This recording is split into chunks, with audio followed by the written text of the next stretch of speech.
Right. Pullarao గారు మీరు చెప్పండి. ఇక్కడ రోజు రోజుకి రేవంత్ సర్కార్ తీరుతోటి నిరుద్యోగుల అసంతృప్తి అయితే పెరుగుతుంది. ఈరోజు మనం చూడొచ్చు డిప్యూటీ సీఎం బట్టి విక్రమార్క గారి సొంత నియోజకవర్గమైన మదర్లోనే ఒక నిరుద్యోగ యువకుడు వేణుగోపాల్ అనేటువంటి ఒక విద్యార్థి ఆత్మహత్యానికి పాల్పడినటువంటి సంఘటన. అయితే కేంద్రంలో ఖాళీగా ఉన్న లక్షలాది ప్రభుత్వ ఉద్యోగాల భర్తీపైన ఎందుకు నిర్దిష్టమైన చర్యలు తీసుకోవడం లేదు బీజేపీ అంటే ఏం చెప్తారు? అందరికీ నమస్కారం అండి.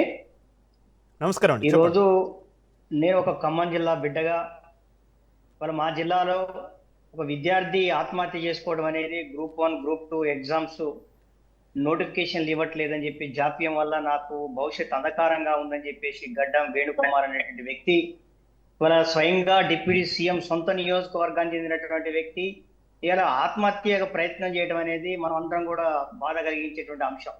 అవును. గత తెలంగాణ రాష్ట్ర ఉద్యమం జరిగిందే నీళ్లు నిధులు నియామకాలు. గత 10 సంవత్సరాల పరిపాలనా కాలంలో టిఆర్ఎస్ ప్రభుత్వం చేసినటువంటి విద్యార్థులను నిరుద్యోగులను ఇష్టం వచ్చినట్లుగా దాడులు చేస్తూ అనేక రకాలుగా పేపర్ లీకేజీలు చేస్తూ పేపర్ లీకు రాజులుగా పేరుగాంచినటువంటి టిఆర్ఎస్ పార్టీ ఇవాళ మేమేదో గవర్నమెంట్ పోయేటాలుగా మా ఎంత టూర్ చేసినా మేమేదో నీతి పరులు బుద్ధిమంతులు అని చెప్పే విధంగా మాట్లాడుతాం అనేది బాధాకరం. మీ ప్రభుత్వ హయాంలో ఎంతమంది నిరుద్యోగులు మీ రాష్ట్ర ప్రభుత్వం మీద వ్యతిరేకతతో ఈ రాష్ట్ర ప్రభుత్వమే వద్దు, కేసీఆర్ ఈ పరిపాలన వద్దని చెప్పేసి ఈ రోజు కాంగ్రెస్ పార్టీలు తీసుకున్నారు. కాంగ్రెస్ పార్టీ అధికారంలోకి వచ్చేటప్పుడు వారు యూత్ డిక్లరేషన్ పేరుతో రాహుల్ గాంధీ గారు, ప్రియాంక గాంధీ గారు, ఈ రాష్ట్రానికి ముఖ్యమంత్రిగా ఉన్నటువంటి రేవంత్ రెడ్డి గారు, డిప్యూటీ సీఎం గారు పదే పదే మేము యూత్ డిక్లరేషన్ డిక్లేర్ చేస్తాను, ఈ రాష్ట్రంలో 2 లక్షల ఉద్యోగాల ఉన్నాయి, 2 లక్షల ఉద్యోగాలను మేము వెంటనే భర్తీ చేస్తాం, అదే విధంగా ఉద్యోగ క్యాలెండర్ ను మేము రిలీజ్ చేస్తాం అని చెప్పేసి పెద్ద పెద్ద మాటలు మాట్లాడినటువంటి రాష్ట్ర ముఖ్యమంత్రి గారు ఇలా అధికారంలోకి వచ్చిన తర్వాత ఎందుకు ఉద్యోగ నోటిఫికేషన్లు వేయటంలో జాప్యం వహిస్తున్నారో చెప్పాల్సినటువంటి అవసరం ఉంది. వాళ్ళ పేరుకు మాత్రం మేము అన్ని ఉద్యోగాలు ఇన్ని ఉద్యోగాలని చెబుతున్నారు. నిజంగా మీరు ఇచ్చినటువంటి ఉద్యోగ నోటిఫికేషన్ వివరాలు ప్రకటించండి. గత ప్రభుత్వం ఇచ్చినటువంటి కొన్ని నోటిఫికేషన్లు అది జారీ చేసిపోతే దాన్ని ఎగ్జామ్ నిర్వహించి మీరేదో ఇచ్చినట్టు చెబుతున్నారు శ్రీనివాస్ గారు. అసలు మీరిద్దరు కూడా విద్యార్థులను మోసం చేసినటువంటి వ్యక్తులు. నిజంగా ఈ రోజు రాష్ట్రంలో నిరుద్యోగం పెరిగిపోయి నిరుద్యోగ రాష్ట్రంగా మిగిలిపోవడానికి ప్రధాన కారకులు 2 పార్టీలు కావా? నేను ఒకటే విషయం అడుగుతా ఉన్నా. ఇవాళ వేణు అనేటువంటి విద్యార్థి ఆత్మహత్యకు పాల్పడడానికి కారణం ఇవాళ కాంగ్రెస్ పార్టీ. గతంలో పేపర్ లీకేజ్ వ్యవహారంలో కానీ ఇంటర్మీడియట్ లో జరిగినటువంటి అవకతవకల విషయంలో కానీ అప్పుడు మీరు గ్లోబల్ సంస్థకి ఇచ్చినప్పుడు జరిగినటువంటి మరణాలు కానీ ఇవన్నీ కాంగ్రెస్ పార్టీకి టిఆర్ఎస్ పార్టీకి సంబంధించినవి కావా? ఇవాళ ఏదో భారతదేశంలో నీట్ పేపర్ ఒకటే లీక్ అయినట్టు, లీక్ అయిన తర్వాత ఈ రాష్ట్రంలో వచ్చినటువంటి అనేక పరిణామాలు మీరు చూశారు. ఇలా రాష్ట్రంలో జరుగుతున్న పరిణామాల మీద మాట్లాడకుండా జాతీయ స్థాయిలో జరిగిన ఈ దేశంలో 60 సంవత్సరాలకు పైచిలుగా పరిపాలించినటువంటి కాంగ్రెస్ పార్టీ అధికారంలో ఉన్నప్పుడు ఎన్ని పేపర్ లీక్ అయినాయి, ఎన్ని కుంభకోణాలు జరిగినాయి, వాటి మీద చర్చ చేయడానికి మీరు సిద్ధంగా ఉన్నారా? ఇవాళ నరేంద్ర మోడీ గారు వచ్చిన తర్వాత ఈ దేశంలో విద్య ఉద్యోగ అవకాశాలలో ఈ దేశంలోనే పెను మార్పులు సృష్టించినటువంటి విషయం మీకు తెలవదా? ఐటీ సెక్టర్ లో కానీ, సెమీ కండక్టర్ విషయంలో కానీ, గార్మెంట్ విషయంలో కానీ, ఇవాళ ఇండస్ట్రియల్ పాలసీలో కానీ, రైల్వేస్ లో కానీ ఎన్ని ఉద్యోగ అవకాశాలు వచ్చినాయి. 2014 కంటే ముందు ఈ దేశంలో రోడ్డు వ్యవస్థ ఏ విధంగా ఉంది, ఈ రోజు ఎట్లుంది? ఇట్లా ఎన్ని కోట్ల ఉద్యోగాలు వచ్చి ఉంటాయి. మీరు నరేంద్ర మోడీ గారి యొక్క మసక మార్చాలని మీరు ప్రయత్నం చేసినంత మాత్రాన మీరు మీ తప్పులేమో ఉపయోగించుకునేటువంటి విషయాన్ని కూడా మీరు గుర్తుపెట్టుకోండి. మరీ ముఖ్యంగా ఈ రాష్ట్ర ముఖ్యమంత్రి గారు నేను ఒకటే అడుగుతా ఉన్నా, మీరు ఇచ్చినటువంటి 2 లక్షల ఉద్యోగ హామీని ఎప్పుడు నెరవేర్చుకోవడం? మా గవర్నమెంట్ వచ్చిన తర్వాత 2 లక్షల ఉద్యోగ నోటిఫికేషన్ వేస్తున్నా మాట వాస్తవం కాదా? మీరు తెలంగాణ ప్రజలకు సారీ చెప్పాల్సినటువంటి అవసరం ఉంది.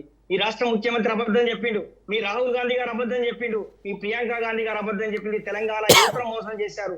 ఈ తెలంగాణ ప్రాంతంలో విద్యార్థులు ఎప్పుడు కూడా కాంగ్రెస్ పార్టీ చేతిలో మోసపోతూనే ఉన్నారు. 369 మంది 1969 లో విద్యార్థులు తెలంగాణ రాష్ట్రం కోసం ఉద్యమం చేసి 369 బలిగొన్నది కాంగ్రెస్ పార్టీ కాదా? మొన్న తెలంగాణ ఉద్యమ సమయంలో కూడా 1200 మంది విద్యార్థుల్ని పొట్టన పెట్టుకుంది కాంగ్రెస్ పార్టీ. అది వాస్తవం కాదా?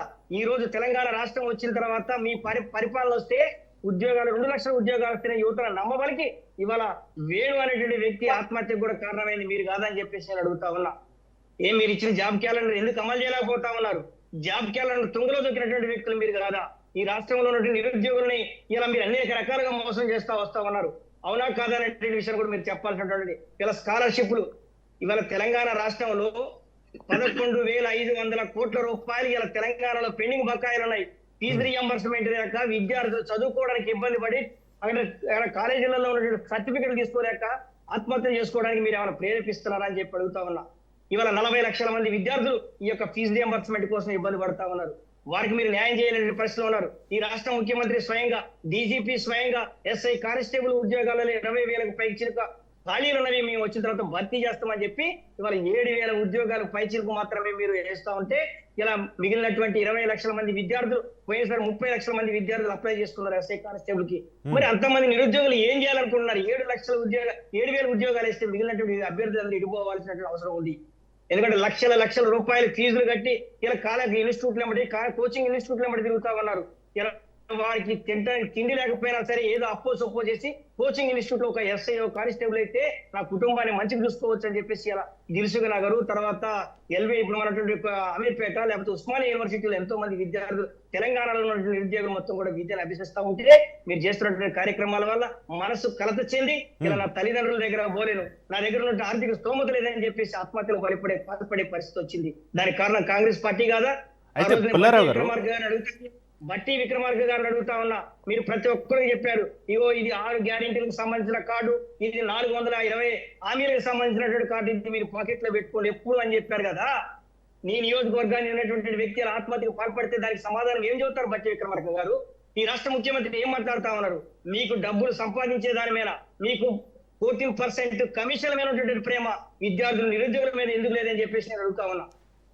దీనికి సమాధానం చెప్తారా? అయితే పుల్లారావు గారు డిఎస్సి, ఇంకోటి డిఎస్సి పేరుతో 20,000 ఖాళీలు ఉన్నాయని చెప్పి మెగా డిఎస్సి అని చెప్పినటువంటి రాష్ట్ర ముఖ్యమంత్రి గతంలో ఇచ్చినటువంటి 5,000 నోటిఫికేషన్లు ఇచ్చినటువంటి 5,000 ఉద్యోగాల డిఎస్సి ఖాళీలతో పాటు వీళ్ళు 11,000 వేసి మిగిలిన ఉద్యోగాలు నింపకుండా ఇంకా జాప్యం చేస్తూ డిఎస్సి కోసం ప్రిపేర్ అవుతున్న విద్యార్థులు కూడా మోసం చేస్తున్నారు. అసలు మీరు ఏ రంగంలో మోసం చేయట్లేదు.